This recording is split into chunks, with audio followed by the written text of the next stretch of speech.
Students who arrived from Wuhan transported to Diatalava. Students will be handed over to relatives following a 14-day special inspection. Director General of Health Services Dr. Anil Jasinger confirmed the Chinese woman admitted to the IDH has recovered and can be discharged by tomorrow.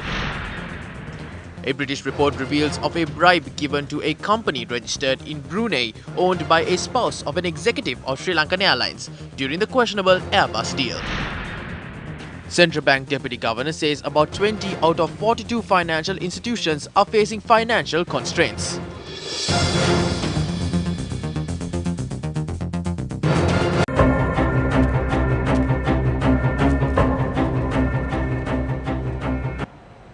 Good evening, you're watching Weekend Primetime News on TV1. Bringing you the news, I'm Tharushikumar Singh. Up first in your top story in the bulletin. 33 Sri Lankan students who had returned from Wuhan, China will be released after a 14-day quarantine observation at Diatalava Army Base Hospital. Commander of Sri Lanka Army Lieutenant General Shavendra Silva said none of the students show symptoms of the coronavirus.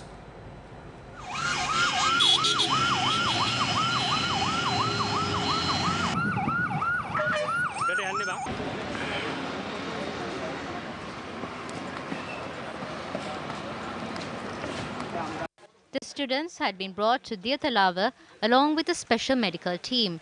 They will be kept in quarantine for 14 days inside a newly constructed building at the Diatalava Army Base Hospital. Health experts say that it would take 14 days for a patient to show symptoms of having contracted the coronavirus. Accordingly, the students will be kept under medical attention throughout that time period. The Army commander said that none of the students who had arrived in Wuhan had shown signs of having contracted the disease. At present, there are 18 females and 15 males among the students. They have been kept in rooms. A medical test was carried out on the students after arriving in Diatalava. The tests have shown that none of them have been infected by the coronavirus or any other disease. We have provided all possible facilities to them. Questions were raised as to whether the families and relatives of these students will have to visit these students to contact them. However, it is not necessary as free Wi-Fi has been given to them. Their clothing and other accessories have been provided by the army. Arrangements have been made to meet the requirements of these individuals. If there is a need to supply any item from outside, it could be handed over at a special counter which has been set up at the entrance of the camp. There is no need to create unnecessary fear at this moment. We have set up the special unit in a manner that does not affect the general public. The Sri Lankan flight UL-1423, which had been dispatched along with a special crew to bring back the students, left the Tianjin Binhai International Airport in China at around 1:40 a.m. The flight had arrived at the Mattar International Airport at around 7:30 a.m. Outsiders were barred from entering the Mattar Airport since 2 a.m. today. A special security plan had been in operation outside the airport, while the inspection of students and the task of providing them with the necessary services had been carried out by a team of specialists. The students were received at the airport by the Chemical, Biological, Radiological and Nuclear Response Squadron of the Sri Lanka Air Force. We have established the CBRN unit 5 years ago. The situation here is that the virus is spreading. Those matters are handled by this unit. We handed over the students to the army following a disinfecting process. The CBRN unit functions when there is a major health threat. As far as I remember, this is the first time in the recent past during which this unit has been activated. This served as a training experience. The Sri Lanka Air Force has invested heavily on the CBRN unit to train a team of 25 individuals. All of them were part of today's exercise. The students had been transported to Diatalava on a special bus by the CBRN unit of the Air Force. යොමු කිරීමෙන් පසුව මට පිටුපසින් ඔබට පෙනෙන්නේ මේ සිසුන් සහ ඒ ඥාතීන් දියතලාව විශේෂ යුද හමුදා කඳවුර වෙත රැගෙන යන ආකාරයයි 16 crew members, including the pilots of the flight which brought back the students, were also subjected to a sterilization process. Issuing a statement, Sri Lankan Airlines chairman Ashok Patirage said that the air carrier had extended its services at the time of any national emergency, including the tsunami. The chairman noted that the national air carrier commends the individuals who had volunteered to undertake the flight to Wuhan in order to bring back the students. The flight had reached the Katnaik airport after being sterilized for about 3 hours at the Mattala airport. Issuing a statement, the President's Media Division said that the collective efforts of the Presidential Secretariat, Ministry of Foreign Relations, the Sri Lankan Embassy in China, the Chinese Embassy in Sri Lanka, and the Sri Lanka Army and Air Force had assisted in successfully bringing back the students from Wuhan. The statement noted that 4 children were among those who arrived at the Mattala airport this morning. Sri Lanka is the 4th country which managed to bring back its people from the Chinese city of Wuhan. The President's Media Division said that the students will be handed over to their parents after being kept under close medical supervision for 14 days.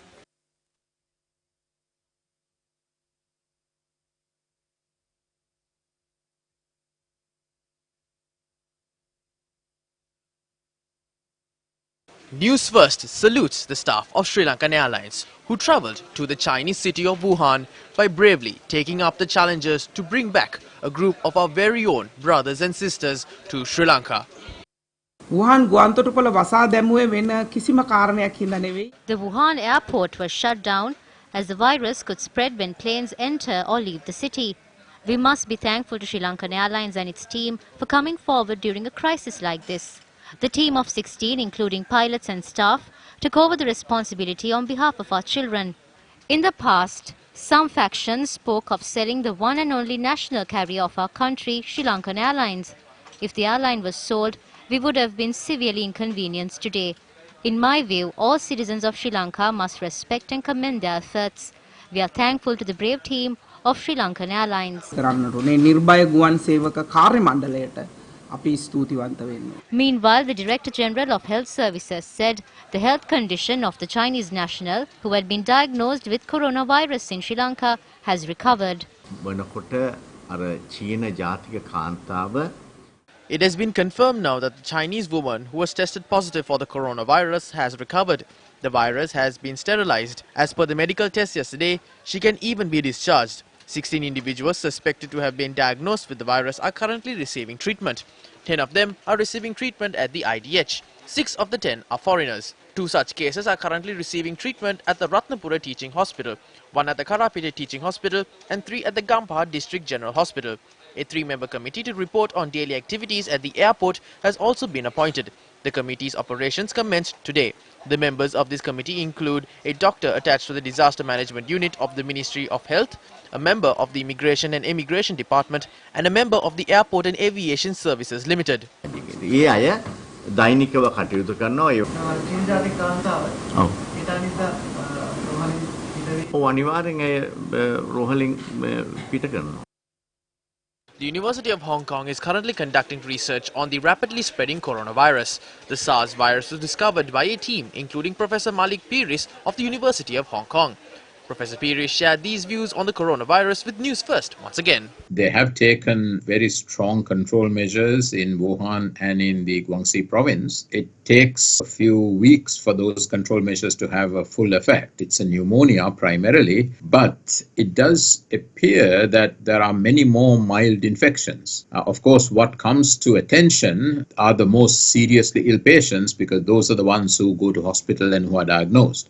So of those hospitalized cases, yes, a substantial proportion of them have been severe and fatal. But it does appear that a much larger proportion of infections are mild, and those are not, of course, not being counted. It is probably significantly less severe in fatality compared to SARS, but probably somewhat more severe than seasonal flu. We still don't know exactly where this lies in between these two examples. The first and most important thing is to be alert to people with respiratory disease with a travel history. So you have to first and foremost find out evidence of recent travel, examining the patient. If it is warranted, then it may be necessary to send specimens for diagnostic testing. It's important to take this opportunity to look and strengthen the general routine infection control measures that are present in hospitals. An event like this is a good trigger to make sure that people stop and look and see whether the infection prevention and control measures in the hospital system is robust. Professor Piris also spoke about medication for coronavirus. There are some medications that have been found to be effective, at least in the test tube and in animal models,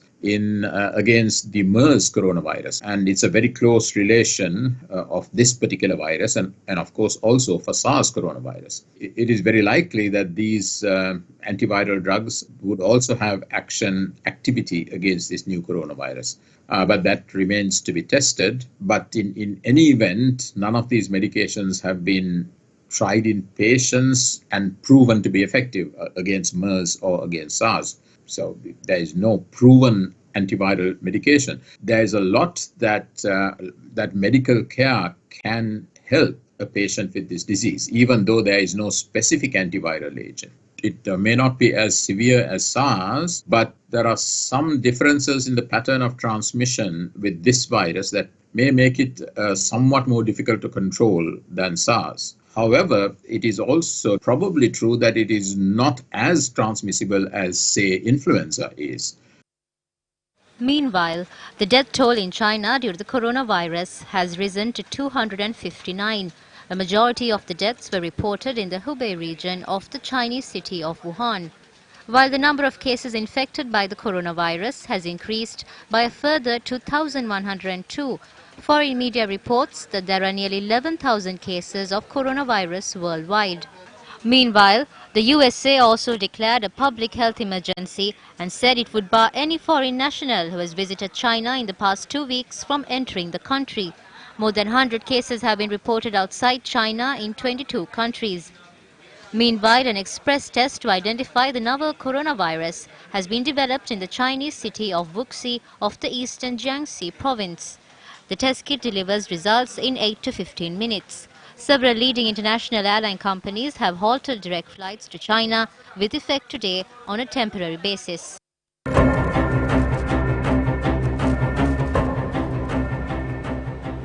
Shifting your attention from the coronavirus outbreak now, a report by UK's Serious Fraud Office reveals another financial misappropriation that took place during a transaction between Sri Lankan Airlines and Airbus. Agreements were reached to purchase 6 A330 aircraft and 4 A350 aircraft and to lease additional 4 aircraft in June 2013. The report compiled by the Serious Fraud Office reveals that a straw company registered in Brunei, owned by the wife of an executive of Sri Lankan Airlines, has acted as an intermediary in these transactions. Pursuant to the engagement, Airbus employees have offered up to $16.84 million to the company of the person in question to influence Sri Lankan Airlines' purchase of 10 Airbus aircraft and the lease of additional 4 aircraft. On the 30th of October 2015, Airbus has also signed a market share agreement which stipulated that the intermediary company registered in Brunei would receive a $5 million lump sum if Sri Lankan Airlines did not purchase any competitor aircraft. The report added that to disguise the identity of the woman in question, Airbus employees have misled the UK Export Finance as to her name and gender. $2 million of the $16.84 million was already paid to the company owned by the person in question. UK's Serious Fraud Office says that the spouse of the Sri Lankan Airlines executive level officer had no aerospace expertise and had no experience or personal working in the airline sales industry. Meanwhile, during the United National Party-led government, an agreement to purchase A350 aircraft was cancelled while agreeing to pay a fine of $154 million. It was later agreed to reduce the sum to $98 million as certain conditions were met. However, Sri Lankan Airlines paid a large sum of money to intermediaries before purchasing the aircraft and to Airbus after cancelling the agreement. It is widely reported that Sri Lankan Airlines paid 17 billion rupees, which is $116 million in cancellation penalties. TISL has flagged up this concern with the Presidential Commission for looking into the irregularities at Sri Lankan Airlines, and we reiterate that it is essential that those domestic and foreign are held accountable and compensate for the losses caused to the Sri Lankan public. The report was released by UK's Serious Fraud Office following a 4-year investigation into Airbus over allegations that external consultants used by the company paid bribes in Sri Lanka, Malaysia, Indonesia, Taiwan and Ghana between 2011 to 2015. Judges have approved a record of $3.9 billion settlement to be paid by Airbus over allegations of bribery. A judge in London approved a deferred prosecution agreement struck between the UK Serious Fraud Office and Airbus. Air quality index of Colombo stood at an unhealthy level of 112 as of 4 p.m. this evening. The air quality index of Colombo was at 163 this morning. You know, the last few days, the air quality levels has gone up, but last evening it has come to the normal level of the, today morning again it has increased some hours. These things happen due to the weather condition and the wind pattern around Sri Lanka. So it's time to time goes up and down. The situation will be remains during the period of northeast monsoon period up to 15th close to the 15th February. Last few days it is continuously high, but now it is getting down and varying depending on the weather wind pattern. Meanwhile, according to researchers, Pakistan's Lahore was ranked first in the list of cities with worst air with AQI scores of 247. Bangladesh's capital Dhaka and India's Delhi was ranked second and third in the list with AQI scores of 227 and 224 respectively. Now, two individuals were found dead under mysterious circumstances in Trincomalee and Hambantota today. A three-wheel driver too was found murdered in Jayala. We will be taking a look at these stories in our special segment Crime Watch.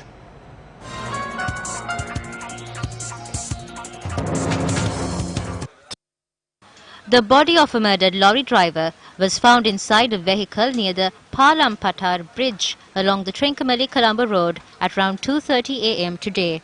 Our correspondent said an individual who had spotted a burning lorry had informed the matter to a police station located 500 meters from the scene of the incident. The victim was identified as Yogarajan, a 48-year-old father of one. He had arrived at Hingurakuda last morning while transporting a stock of paddy from Nila Valley. CCTV footage showed that the driver along with his assistant had left Hingurakuda after arriving at around 2:30 p.m. The body of Yogarajan was recovered in the Palampatar area 12 hours after the incident. His wife said that she had received the last call from her husband at around 11 p.m. I run a shop. I waited until 11 p.m. He then called me. I asked him if he was coming home. He said no. I told that he needed to give money to our son. He said he couldn't do so as there was a mechanical failure in the vehicle. He asked the son to come after he gives us a call in the morning. He also told us to be prepared to go and fly kites at the beach. The trader who had supplied paddy stocks to Yogarajan said he had 500,000 rupees in cash and a cheque of 150,000 rupees after selling paddy.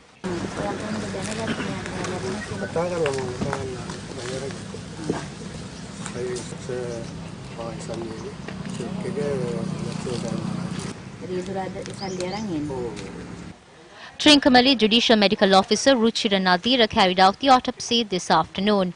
It was also revealed that the lorry had caught fire due to the burning of kerosene.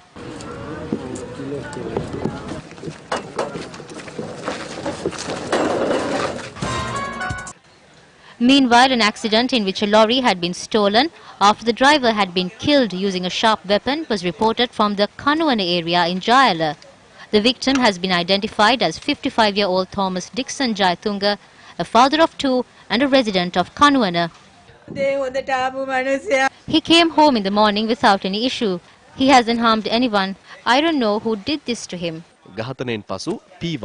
Police suspect that an individual who had arrived in the lorry had stolen the vehicle bearing the number plate PY2981 after committing the murder.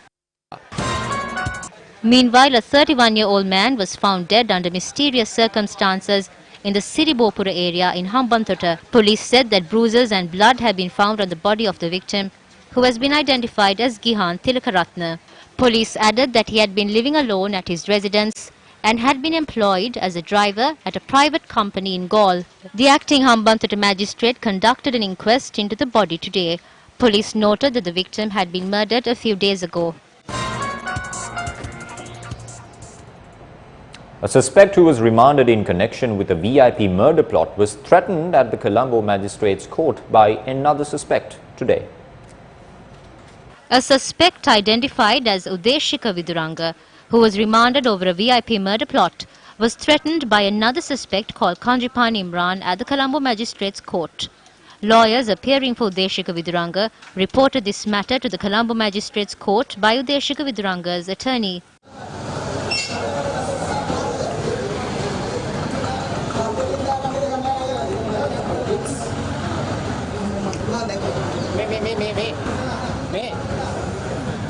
Accordingly, Colombo Chief Magistrate Lanka Jairatna ordered the Commissioner General of Prisons to provide special security to the suspect after court was informed of a plan to murder him at the Colombo Remand Prison. The suspect has been transferred from the Colombo Remand Prison to the Mathura Prison. Now, members of V-Force participated in a life-saving training program this morning. The event was organized by V-Force together with the Asia-Pacific Alliance for Disaster Management and Sri Lanka Life Saving.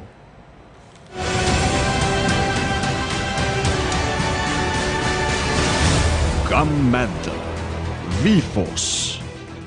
The training program had been organized with the motive of setting up V-Force teams at divisional levels to assist disaster management teams at times of water-related disasters. The event was organized under the guidance of Sri Lanka Life Saving and was attended by its president Asankanana Akara and a team of life-saving specialists. The workshop was conducted in collaboration with the Asia-Pacific Alliance for Disaster Management, better known as APAD, which aims at coordinating and supporting disaster preparedness, mitigation, disaster risk reduction, capacity building and relief activities across Sri Lanka. The usage of life-saving equipment had been explained during the event, while practical activities too had taken place.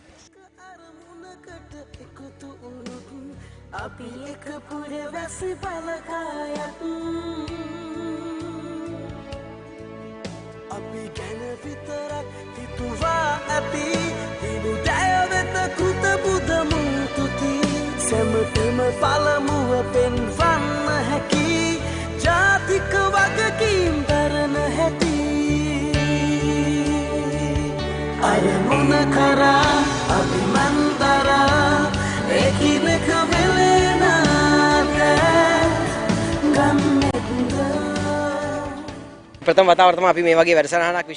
is the first time that we are organizing an event of this nature together with a media organization. We conducted training activities until level 1. This is a special occasion. We were enthusiastic in training these leaders. The participants too showed great enthusiasm. Life saving is an important skill as Sri Lanka is surrounded by water. Therefore, we are delighted that the V-Force team could organize this in collaboration with Sri Lanka Life Saving. You too can join V-Force in such fruitful projects.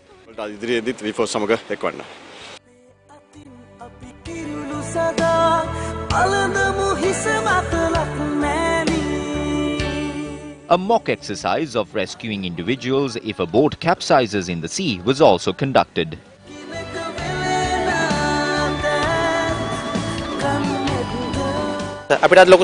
We are very happy to have shared our knowledge with a team like this. The V-Force team took part in this exercise with great enthusiasm. අපි කැමරාවට අමතරව අර ජීවිතයක් බේර ගන්න හැකියාව අද අපි ප්‍රායෝගිකව ලැබුවා. අපි රටට සේවයක් කරන්න අලුත් අත්දැකීමක් ගන්න අද කර ප්‍රොජෙක්ට් එක මම හිතන්නේ ජීවිතේට ගොඩක් වැදගත් වෙනවා. V-Force ටීම් එක කරන මේ කාර්යය මම හිතන්නේ රටේ මේ වෙලාවේ මේ කාලේ හැටියට ඇත්තටම කිව්වොත් අත්‍යවශ්‍ය කාරණාවක්. ඇත්තටම තරුණයක් විදිහට As a youth, we invite everyone else to be a part of this experience. The V-Force team works in unison. That unity contributes towards our victory.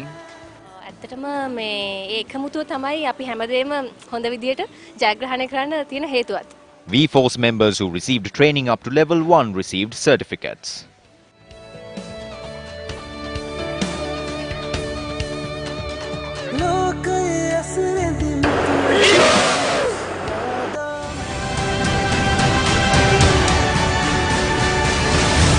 Gammada, V-Force. Sri Gopal Bagle has been appointed as the next High Commissioner of India to Sri Lanka. India's Minister of External Affairs, issuing a media release today, said the High Commissioner is expected to take up the assignment shortly. In more news now, headline inflation increased to 5.4% in January 2020 from 4.8% in December 2019. The increase in inflation was mainly driven by the increase of food items. Accordingly, food inflation increased substantially to a 25-month high of 11.7% in January of 2020 from 6.3% in December of 2019. However, the central bank in its first monetary review for 2020 said the acceleration in inflation will be short-term. The change in the CCPI measured on an annual average basis increased marginally to 4.4% in January of 2020 from 4.3% in December of 2019. On the inflation front, the recent acceleration of inflation, particularly at the national level, has been a concern. However, there were several factors to suggest that this acceleration in inflation is going to be short-lived. This acceleration was caused by food inflation rather than any overheating of the economy. In spite of short-term fluctuations, the near-term forecast suggests that inflation will hover below 5% in 2020 and stabilize between 4 to 6% thereafter.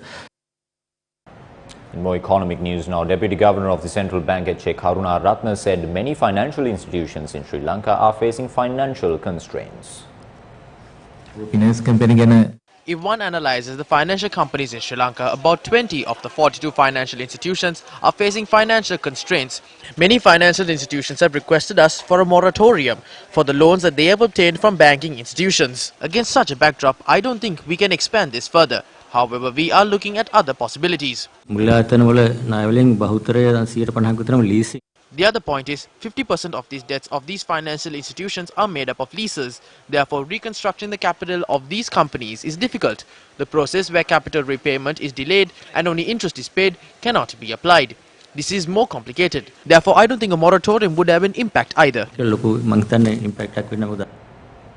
The government's housing development project titled A House for a Village, A Future for Country began today. The inaugural event took place under the auspices of Prime Minister Mahinda Rajapaksa in Kurunegala. The foundation stone to construct a house for low-income earning families was laid at the Giribava area in Kurunegala. The Prime Minister then visited the residence at which the beneficiary is currently living. Under this program, the government intends to construct 14,022 houses at a cost of 8.4 billion rupees. The project will be carried out by the Ministry of Water Supply, Urban Development and Housing Facilities along with the National Housing Development Authority. The handing over of cheques to other low-income families for the construction of houses took place afterwards.